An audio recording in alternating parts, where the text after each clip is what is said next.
Class 11 के सभी बच्चों का बहुत बहुत स्वागत है। हम 2 चैप्टर खत्म कर चुके हैं, पहला और दूसरा।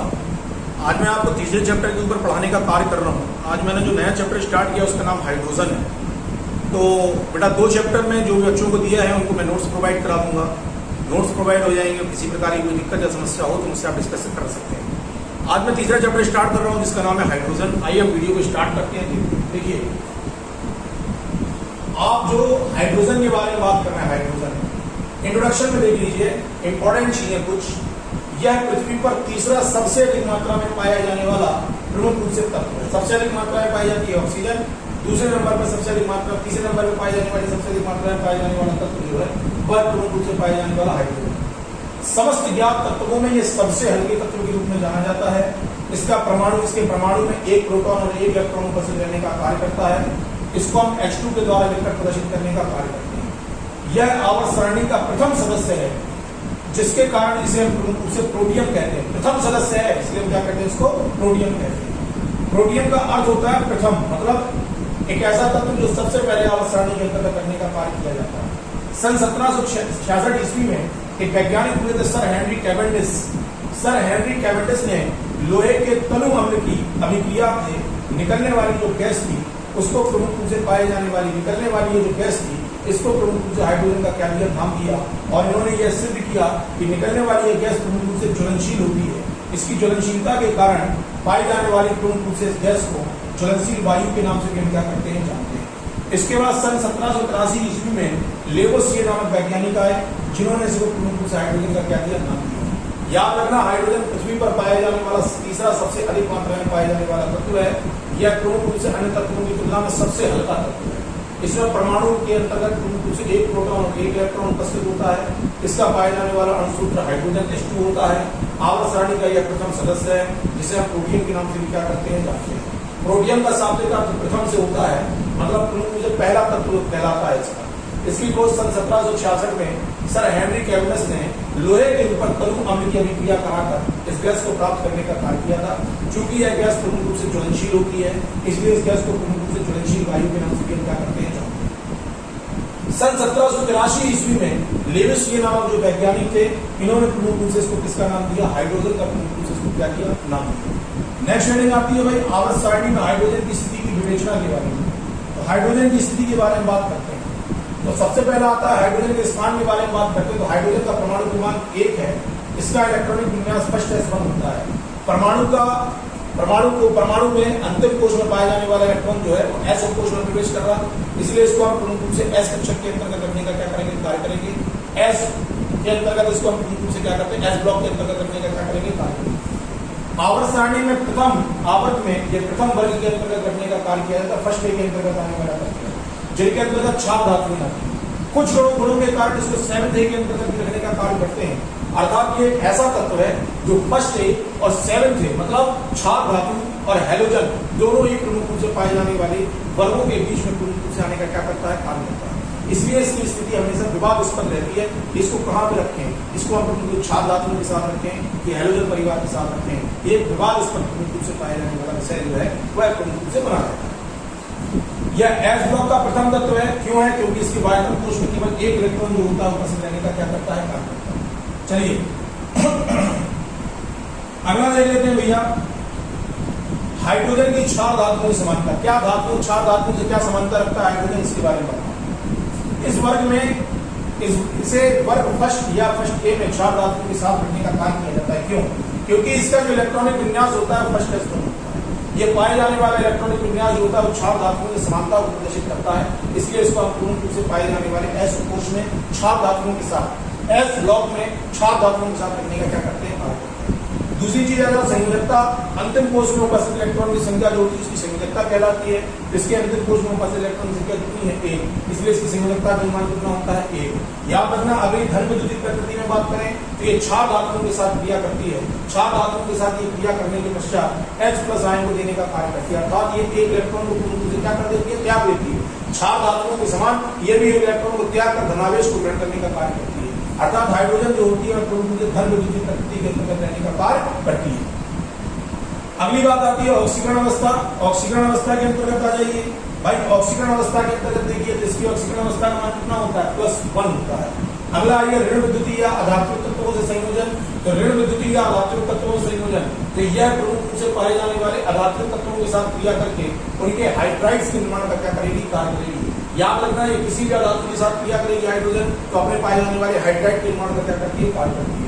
अपचायक गुण, तो क्षार धातुओं के समान हाइड्रोजन की जो होती है वो अपचायक गुण को प्रदर्शित करने का क्या करती है, कार्य करती है। जैसे आपने यहाँ पे देखा Fe3O4 के साथ जब हाइड्रोजन ने क्रिया की, Fe को यहाँ से पूर्ण रूप से अपचयित कर दिया, Fe यहाँ से अलग हो गया और जल यहाँ से पूर्ण रूप से मुक्त होने का क्या करता है, कार्य करता है। तो हाइड्रोजन जो होती है वो क्षार धातुओं के समान अपचायक गुण को प्रदर्शित करने का कार्य करती है।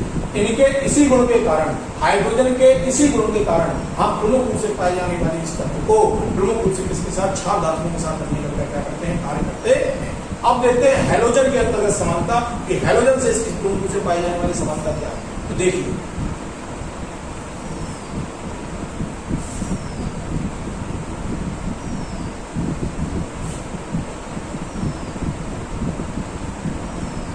चलिए हाइड्रोजन की हैलोजन से समानता को देखने का कार्य करते हैं। हाइड्रोजन जो है वो हैलोजन से क्या समानता को प्रदर्शित करने का कार्य करता है। चलो अगले टॉपिक पे आओ।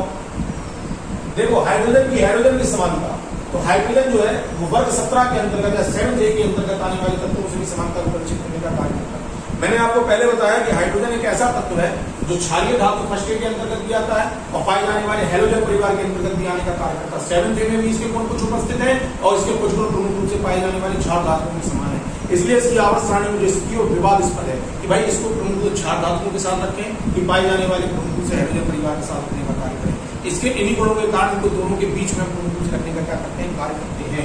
तो देखिए भाई आपने हाइड्रोजन की प्रमुख रूप से हैलोजन समानता पढ़ना है। देखिए सबसे पहला इलेक्ट्रॉनिक विन्यास, तो सभी हैलोजन के वाइटम कोष के साथ, वाइटम कोष में 7 इलेक्ट्रॉन जो होते हैं, कितने इलेक्ट्रॉन, 7 इलेक्ट्रॉन जो होते हैं वो उपस्थित रहने का कार्य करते हैं। अतः यह एक अतिरिक्त इलेक्ट्रॉन को ग्रहण कर उत्कृष्ट गैस के समान, उत्कृष्ट मतलब न्यूट्रल गैस है, जैसे helium, neon, argon, krypton, xenon, इनके समान प्रमुख रूप से विन्यास, इलेक्ट्रॉन विन्यास को धारण करने का क्या करते हैं, कार्य करते हैं। उसी प्रकार से हाइड्रोजन के भी अंतिम कोष में कितने इलेक्ट्रॉन उपस्थित होते हैं, एक। अगर एक इलेक्ट्रॉन इसको और ग्रहण करा दिया जाए तो यह प्रमुख रूप से हीलियम के समान लक्षण को प्रदर्शित करने का क्या करने लगेगा, कार्य करने लगेगा। अर्थात ये हाइड्रोजन जो है ना, हीलियम जैसी उत्कृष्ट गैसों जैसे इलेक्ट्रॉन विन्यास को प्रदर्शित करने का क्या करता है, कार्य करता है। तो देखो इसके जो गुण है ना, इसके गुण प्रमुख रूप से पाए जाने वाले हैलोजन से ही समान है। जैसे हैलोजन से प्रमुख रूप से पाए जाने वाले एक इलेक्ट्रॉन को ग्रहण करके उत्कृष्ट गैस वाले गैस के निर्माण का कार्य करता है, उसी प्रकार से हाइड्रोजन भी एक इलेक्ट्रॉन को ग्रहण करके पाई जाने वाली उत्कृष्ट गैस के निर्माण की क्रिया में क्या करता है, भाग लेता है। चलिए आगे आइए, परमाणुता के बारे में बात करें तो जितने प्रमुख रूप से पाए जाने वाले परमाणु उपस्थित होंगे परमाणुता कहलाएगी। तो हाइड्रोजन की भी परमाणुता जो होती है हैलोजन के समान द्विपरमाणु होता है। हैलोजन को जैसे आप प्रमुख रूप से फ्लोरीन, क्लोरीन, ब्रोमीन लिखते हैं, ऐसे हम प्रमुख रूप से हाइड्रोजन भी कैसा होता है, द्विपरमाणु, H2 के द्वारा लिखकर प्रदर्शित करने का कार्य करते हैं। कितने परमाणु हैं, 2। तो परमाणुता कितनी होगी, 2, याद रखना इसको। नेक्स्ट आ जाओ अधात्विक प्रकृति, तो ये हाइड्रोजन जो है वह फ्लोरीन तथा क्लोरीन के समान ही गैसीय अवस्था में पाई जाती है। अतः यह भी प्रमुख रूप से गैसीय अधातु, प्रकृति में पाई जाने वाली सभी गैसें जो हैं वह अधातु हैं। हाइड्रोजन भी हमारी प्रमुख रूप से पाई जाने वाली गैस की अवस्था के अंतर्गत उपस्थित है, इसलिए पाई जाने वाली हाइड्रोजन को भी प्रमुख रूप से क्या मान लेते हैं, अधातु मान लेते हैं, क्या होती है। अगला देखें ऋणायन बनाने की प्रकृति, तो धातुओं के साथ यह क्रिया करके अपने ऋणायन के निर्माण का कार्य करती है। जिस प्रकार से हैलोजन ऋणायन का निर्माण करती है, उसी प्रकार से ये भी प्रमुख रूप से अपने ऋणायन के निर्माण का क्या करती है, कार्य करती है। और इसके द्वारा जो बनने वाला ऋणायन होता है उसको हाइड्राइड ऋणायन के नाम से क्या करते हैं, जानते हैं। आप पाए जाने वाले धातु के साथ अभी क्रिया करा दीजिए हाइड्रोजन की, तो धातु के हाइड्राइड का निर्माण हो जाएगा। इसको तोड़ दो, Na आगे लिखा है तो क्या आ जाएगा, Na प्लस, H पीछे लिखा है तो क्या आ जाएगा, माइनस। तो भैया पाए जाने वाला ये प्रमुख रूप से अपने धातु के हाइड्राइड के निर्माण का क्या करता है, कार्य करता है। जब ये धातु के हाइड्राइड के निर्माण का कार्य करता है, इसी प्रकार से पाई जाने वाली हैलोजन भी अपने हाइड्राइड के निर्माण का कार्य करती है, जो प्रमुख रूप से पाई जाने वाली ऋणायन के निर्माण का क्या करेंगी, कार्य करेंगी। तो हाइड्रोजन भी प्रमुख रूप से पाई जाने वाले धातुओं के साथ क्रिया करके अपने ऋणायन के निर्माण का क्या करता है, कार्य करता है। ये समानता है। अगला देखिए ऑक्सीकरण अवस्था में आइए। चलो भाई ऑक्सीकरण अवस्था में हैलोजन तत्व की ऑक्सीकरण अवस्था का मान जो है -1 होता है। इसी तरह हाइड्राइडों में धातु के जो हाइड्राइड होते हैं, मतलब धातु जब हाइड्रोजन के साथ क्रिया करके हाइड्राइड का निर्माण करती है, तो धात्विक हाइड्राइड में पाए जाने वाले प्रमुख रूप से हाइड्रोजन की ऑक्सीकरण संख्या का मान कितना होता है, -1 होता है। सहसंयोजी यौगिक, तो हैलोजन के समान हाइड्रोजन भी अपने पाए जाने वाले सहसंयोजी यौगिकों के निर्माण का क्या करती है, कार्य करती है। इसके बाद आ जाइए नेक्स्ट, अगली देखिए एनोड पर मुक्त होने की क्रिया, जो पाई जाने वाली प्रमुख रूप से जो क्षार धातु है, जो भी हमारी पाई जाने वाली प्रमुख रूप से हैलोजेंस हैं, वो हमेशा प्रमुख रूप से पाई जाने वाली हैलोजन जो है वह एनोड पर मुक्त होने का कार्य करती है। आप जब पाए जाने वाले प्रमुख रूप से हैलोजन से बने हुए कोई विद्युत घटक को अगर लेते हैं, उसका विद्युत विसर्जन आप कराने का कार्य करते हैं, तो पाए जाने वाले प्रमुख रूप से धनावेश जो होगा वह प्रमुख रूप से पाए जाने वाले कैथोड पर, और पाए जाने वाला ऋणावेश जो होगा सदैव एनोड पर। चूंकि पाई जाने वाली हैलोजन जो है वह प्रमुख रूप से ऋणावेश के निर्माण का कार्य करती है, इसलिए प्रमुख रूप से कहां पर एनोड पर मुक्त होने का कार्य करती है। इसी प्रकार से आप धातु का हाइड्राइड ले लीजिए, उसमें विद्युत धारा को प्रभावित करने का कार्य करिए। जब विद्युत धारा के द्वारा विद्युत विसर्जन का आप कार्य कराएंगे तो पाई जाने वाली हाइड्रोजन की जो होती है ना, वह भी प्रमुख रूप से पाई जाने वाली एनोड पर मुक्त होने का क्या करती है, कार्य करती है। क्योंकि ये धातु के जो हाइड्राइड होते हैं उसमें प्रमुख रूप से हाइड्रोजन जो होती है वह अपने हाइड्राइड मतलब H- के निर्माण का कार्य करती है, और माइनस होने के कारण ये सदैव धनावेश प्लेट की ओर अर्थात एनोड की ओर आकर्षित होने का क्या करेगी, कार्य करेगी। ये भी इसके अंतर्गत पाई जाने वाली हैलोजन के अंतर्गत समानता देखने को मिलती है। इस गुण के आधार पर कह दिया जाता है कि हाँ भैया ये पाई जाने वाली प्रमुख रूप से हाइड्रोजन जो है हैलोजन के समान प्रमुख रूप से समानता प्रदर्शित करने का कार्य करती है। अगले देखो प्रतिस्थापन अभिक्रिया। प्रतिस्थापन अभिक्रियाएं क्या कहलाती हैं, तो वे अभिक्रियाएं जिनमें पाए जाने वाला प्रमुख रूप से अधिक क्रियाशील तत्व जो होता है वह कम क्रियाशील तत्व को उसके यौगिक से प्रमुख रूप से क्या कर देता है, विस्थापित कर देता है। इसको हम प्रमुख रूप से पाई जाने वाली अभिक्रिया को प्रतिस्थापन अभिक्रिया के नाम से क्या करते हैं, जानते हैं। तो हाइड्रोजन जो है ना, हाइड्रोजन ये प्रतिस्थापन अभिक्रिया को प्रमुख रूप से प्रदर्शित करने का क्या करता है, कार्य करता है। तो याद रखना कैसे, कार्बन के बहुत से यौगिकों में हाइड्रोजन को हैलोजन के द्वारा प्रमुख रूप से प्रतिस्थापित करने का कार्य किया जाता है। जैसे CH4 है, इसमें देखो कितने H हैं, 4 H हैं। हमने क्लोरीन के साथ अभिक्रिया कराई, एक H यहाँ से लो, एक Cl यहाँ से क्या निकाल दो, HCl निकाल दो, एक H निकल गया, CH3 बचा, एक Cl बचा, तो क्या बन जाएगा CH3Cl। इसलिए देखो क्लोरीन ने प्रमुख रूप से पाए जाने वाले हाइड्रोजन के यौगिक में से हाइड्रोजन को क्या कर दिया, विस्थापित। कार्बन के यौगिक में से हाइड्रोजन क्या कर दिया, विस्थापित कर दिया। इसी प्रकार से प्रमुख रूप से CH3Cl ले लो, CH3Cl आपने लिया, इसके आगे देखो लिखा है तथा कुछ यौगिकों में हैलोजन को हाइड्रोजन द्वारा प्रतिस्थापित किया जाता है। तो देखो इसी प्रकार से प्रमुख रूप से ये Cl है ना, यहाँ पे ये Cl और ये प्रमुख रूप से H तो निकल जाएगा HCl, यहाँ से H जुड़ जाएगा तो CH4 यहाँ पे जुड़ने का क्या करेगा, कार्य करेगा। तो याद रखना पाई जाने वाली प्रमुख रूप से हैलोजन जो है वह पाई जाने वाली कार्बनिक यौगिकों में से हाइड्रोजन को विस्थापित कर देती है, और हाइड्रोजन जो है वह पाई जाने वाले प्रमुख रूप से जो पाए जाने वाले आपके कार्बनिक हैलाइड्स होते हैं उन कार्बनिक हैलाइड्स में से हैलोजन को या हैलाइड्स को प्रमुख रूप से विस्थापित करने का क्या करती है, कार्य करती है। इंपॉर्टेंट रिएक्शन है, इसको याद करना है, विशेष तौर पे इसको याद करने का क्या करना है, कार्य करना है। इस प्रकार से हमारे हाइड्रोजन की जो प्रमुख रूप से आवर्त सारणी में जो स्थिति थी, जो स्थिति की विवेचना थी वह प्रमुख रूप से हमारी क्या होती है, समाप्त होती है। तीसरा टॉपिक, तीसरा चैप्टर हमारा स्टार्ट हो गया है। तो मैं सभी बच्चों से आशा करूंगा बेटा 2 चैप्टर बहुत अच्छे से पढ़ लीजिएगा। कोई डाउट से आपकी समस्या आती है तो आप मुझसे पूछ सकते हैं। मैं आशा करूंगा सभी बच्चों को समझ में आ रहा होगा। जिन बच्चों को अगर कोई डाउट्स है या दिक्कत है वो मुझसे कमेंट्स बॉक्स में पूछने का कार्य कर सकते हैं, मैं उन्हें जवाब देने का प्रयास करूंगा। इसी आशा के साथ मैं पुनः आपके सामने उपस्थित हूं।